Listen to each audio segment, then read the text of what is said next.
मतलब मैदान में पहले भी रह चुकी हैं और राजनीति को अच्छी भली भांति जानती हैं। इस बार लोकसभा से आप यहाँ टिकट घोषित की गई है कांग्रेस की, जिसमें आपके सामने सांसद तत्कालीन सांसद जनार्दन मिश्र कैसे पार करेंगी इस नैया को? जी, अब हो गया पार्टी नेतृत्व का मैं पहले तो बहुत धन्यवाद देना चाहती हूँ माननीय राहुल गांधी जी का, प्रियंका गांधी जी का, हमारे राष्ट्रीय अध्यक्ष जी का, सभी का मैं बहुत बहुत धन्यवाद देना चाहती हूँ कि उन्होंने मुझे इस लायक समझा कि मुझे रीवा लोकसभा का प्रत्याशी बनाया है। और रही सांसद जी की बात, तो अब मेरा तो पूरा प्रयास रहेगा कि रीवा में जो भी मतलब मेन विकास है वो होना चाहिए। बड़े बड़े काम तो ठीक है बहुत हुए हैं ज़मीनों को बेच के, लेकिन असली विकास जो है, क्योंकि क्या है कि एयरपोर्ट बना देना या कि ये ट्रेन ले आ देना, ठीक है ट्रेन अच्छी बात है, लेकिन जो आम जनता है वो परेशान है, गरीबों का कोई भी काम नहीं हुआ। तो मेरा तो ये प्रयास रहेगा कि ज़्यादातर जो असली विकास है वो होना चाहिए रीवा ज़िले में, और जो भी मुझसे बनेगा मैं उसको पूरा प्रयास करूँगी। बाकी हमारी माता जी हैं, उनका हाथ है मेरे सर पर, जैसा उनका वो होगा, आगे भगवान जो चाहेंगे वो होगा। ईवीएम माता से कैसे पार पाएंगी? अब ईवीएम माता के ऊपर भी एक माता है, ऊपर ये जो ईश्वरीय शक्ति होती है तो उनका सब वो रहता है उसमें, और कहीं ना कहीं मुझे तो ये विश्वास है कि इस बार ईवीएम वगैरह कोई काम नहीं आएगी। और ठीक है, आगे फिर वक्त बताएगा जो भी होगा। किन मुद्दों पे लेके जाएंगे आप? और मुद्दे तो बहुत सारे हैं भैया, लेकिन ठीक है मुझसे जो बनेगा, मेरे उसमें जो भी होगा मैं वो पूरा करने का पूरा प्रयास करूँगी। राजनीतिक मैदान में पहले भी आपके सामने वो आ चुके हैं और आप लोगों का विरोध भी हो चुका है, तो क्या मानती है कि बहुत अच्छा चुनाव होगा? विरोध, ऐसा कोई विरोध नहीं था, वो ठीक है, पार्टी में वो भी थे हम भी थे। अब अपनी क्षेत्र की जनता के लिए थोड़ा सा बोलना पड़ता है। तो अब तो आमने सामने एक तरह से जंग लड़नी है आपको मैदान में। अब हो गया ठीक है, अब आप सब साथ में रहेंगे और हमारी जनता चुनाव लड़ेगी, मैं नहीं लड़ूंगी। राम मंदिर की लहर है, उससे कैसे आप उसका जवाब क्या देंगे? ठीक है, भगवान तो सबके हैं देखिए, और अगर ईश्वर को कोई ये सोचे, ईश्वर को बीच में रख के राजनीति करना गलत बात होती है, तो ये तो नहीं करना चाहिए। और राम मंदिर बन गया, अच्छी बात है, राम जी हमारे विराजमान हो गए हैं, इससे अच्छी बात क्या हो सकती है। लेकिन ये सबके लिए है, हम लोग धर्म से जुड़े हुए हैं, हिंदू धर्म है हमारा, तो ये तो सबका अधिकार है वहाँ जाना, दर्शन करना। कोई इसमें विशेष ये नहीं है कि मोदी जी की कृपा से मंदिर बना है। मंदिर तो बनना ही था, कांग्रेस की सरकार होती तो वो भी बनवाती, वो सुप्रीम कोर्ट का आदेश था तो वो तो बनना था, तो इसमें कोई वो नहीं है। भगवान तो सबके हैं। धन्यवाद। है ईवीएम माता भी है, रीवा संसदीय क्षेत्र भी है और मुन्ना मैनेजर भी है, कैसे डगर पार हो? हमारी माता सामने ही है, सब माताओं पे भारी हमारी राजेश्वरी माता। टिकट क्लियर हो चुकी है कांग्रेस पार्टी की।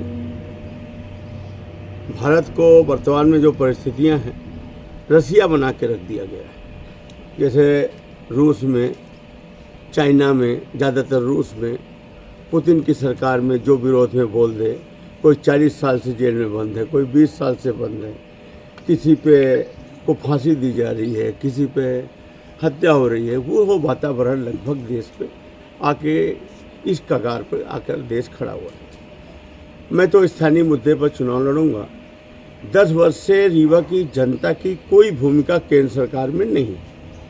बातें कर लेना, अब उसी काम पे जब विधानसभा चुनाव होता है तो माननीय मंत्री महोदय उसी को अपना गिना देते हैं, फिर लोकसभा आता है तो उसी को सांसद महोदय अपना गिना देते हैं। मेरे कुछ प्रश्न हैं, मैं पूछना चाहता हूँ कि 10 वर्षों में कोई एक काम बता दो, 1 करोड़ रुपए का कोई एक काम बता दो जो इन्होंने अपने दम पर केंद्र सरकार से लाए। ये वहाँ पर कोई एक ऐसा प्रश्न बता दें, ध्यानाकर्षण बता दें, याचिका बता दें, कुछ भी बता दें जो इन्होंने रीवा की जनता के लिए केंद्र में रखा हुआ इन्होंने बोला। मुझे ऐसा लगता है कि 10 वर्ष से हमारी भूमिका एकदम केंद्र में शून्य है। इनसे बेहतर तो देवराज पटेल थे, कम से कम वो कुछ तो अपना कर लेते थे, किसी का तो कुछ काम करते थे, ऐसा लगता था जनता का प्रतिनिधि। यहाँ तो कहने को तो कार्यकर्ता आधारित पार्टी है भारतीय जनता पार्टी, पर मुझे नहीं लगता जो 25 वर्ष से जो कार्यकर्ता, बड़े बड़े कार्यकर्ता जिन्होंने उम्मीद में अपना जीवन खपा दिया, तो उनका कम नंबर है। जब जेब के ही व्यक्ति को बार बार मौका मिलेगा तो फिर कहेगी कार्यकर्ता आधारित पार्टी। यहाँ पर भारतीय जनता पार्टी हमारे माननीय मंत्री महोदय की प्राइवेट लिमिटेड कंपनी जैसी एक पार्टी हो गई है और वही उसको चला रहे हैं। बाकी निर्वाचित विधायक वगैरह हैं और भी बड़े बड़े कार्यकर्ता हैं जिनका अस्तित्व तो लगभग गौण हो गया है, उनको कोई अवसर नहीं मिल रहा है और ये खैर उनका इंटरनल मैटर है। लेकिन मेरा ये कहना है कि रीवा की जनता ने अगर इन्हें चुना है तो ये बताएं ना कि हमने रीवा के लिए क्या किया, एक तरफ है, और दूसरी तरफ 10 वर्ष में हमने पाया तो कुछ नहीं, खो जरूर दिया बहुत कुछ। बहुत सारी बातें हैं करप्शन को लेकर, सांसद निधि को लेकर। तो आज 1 बजे प्रेस कॉन्फ्रेंस होगी तो मैं विस्तार से अपनी बातों को वहाँ। जनता 8 विधानसभा सीटों में एक ही विधानसभा सीट जीत हुई है, वो है आपकी। तो क्या रणनीति रहेगी कि इधर से संसदीय भी आपके या झोले में गिरेगी? कांग्रेस पार्टी के हम संगठन के दम पर चुनाव लड़ेंगे। हम बिल्कुल मूल, हमारे जो जिला अध्यक्ष जी हैं माननीय राजेंद्र शर्मा जी, वो हमारे इस चुनाव को संचालित करेंगे और हमारा संगठन का बीएलए बूथ का कार्यकर्ता से लेकर मंडल ब्लॉक तक का, सेक्टर का कार्यकर्ता, यहाँ तक हम इन्हीं के माध्यम से, और जो हमारे प्रत्याशी रहे हैं विधायक के, भले वो हार गए हों कुछ मतों से, लेकिन उन्हीं के उसी स्ट्रक्चर पे हम काम करेंगे और निश्चित रूप से हमें सफलता मिलेगी। ज़्यादा अंतर नहीं था विधानसभा चुनाव में, कुल 1,10,000 वोट का अंतर था टोटल में। हम इस बार इस वोट को बढ़ाएंगे क्योंकि हर किसी की इच्छा है कि बदलाव हो।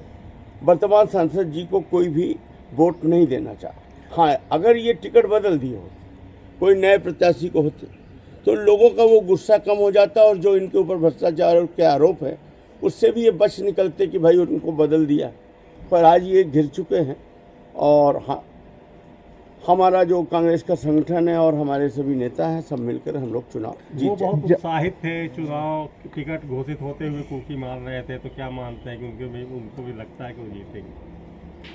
कुकी मार रहे थे, अब देखिए, अब ताके रहिएगा चुनाव के बीच में हुआ न कर दें बस। जनता के बीच में किन मुद्दों को लेकर कांग्रेस जा रही है? जनता के बीच में हम आज 1 बजे जब हम प्रेस कॉन्फ्रेंस करेंगे तो हम वहाँ आपको बताएंगे कि हमारे मुद्दे क्या हैं, हम क्या चाहते हैं। हम वही चीज़ें बताएंगे जो हम कर पाएंगे। हम विपक्ष के, अगर हम निर्वाचित हुए, जनता ने आशीर्वाद दिया, तो हम विपक्ष के सांसद हैं, तो हम उसी औकात पे बात करेंगे कि हम अपने संघर्षों के दम पर क्या कर पाएंगे, हम उतनी ही बात करेंगे।